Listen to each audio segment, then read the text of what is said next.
Higit sa 18 milyong pisong halaga ng cocaine ang nasabat sa isang Pilipinong galing sa bansang Ethiopia. At sa pahayag ng sospek, abay nasilaw umano siya sa alok na travel trip at ang perang kanyang makukuha na nagkakalaga ng 100,000 pesos. Si Jim Tejano sa balita. Hindi na nakapalagpa ang babaeng ito matapos maharang ng NAIA Interagency Drug Interdiction Task Group sa NAIA Terminal 3 sa Pasay City matapos mahulihan ng higit 3,000 gramo ng hinihinalang cocaine na tinatayang nasa higit 18 milyong pisong halaga.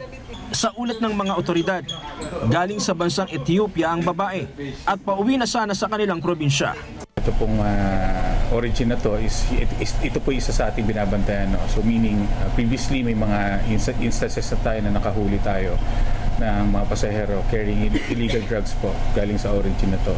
Pagdaan ng bagahe sa x-ray machine, nakita nito ng kahina-hinalang bagay dahilan upang i-hold para ma-inspeksyon. Nang suriin ng mga kinauukulan, tumambad ang isang nakasealed na plastic na hinihinalang kontrabando.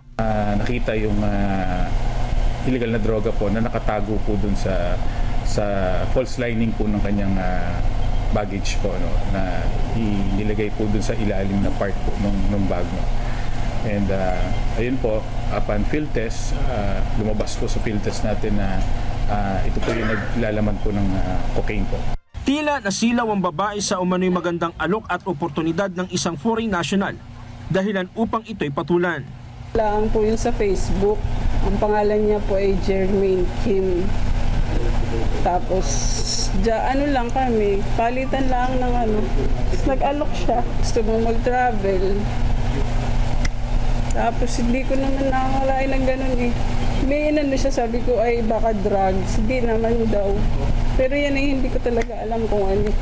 Biniyaran niya ba kayo? May sweldo yan, sir. Pagka nadala ko na. Ano lang siya, yung inaano ko lang, siguro nga nagano din ako sa kikitain. Kasi alam mo naman, nawalan din ako ng negosyo.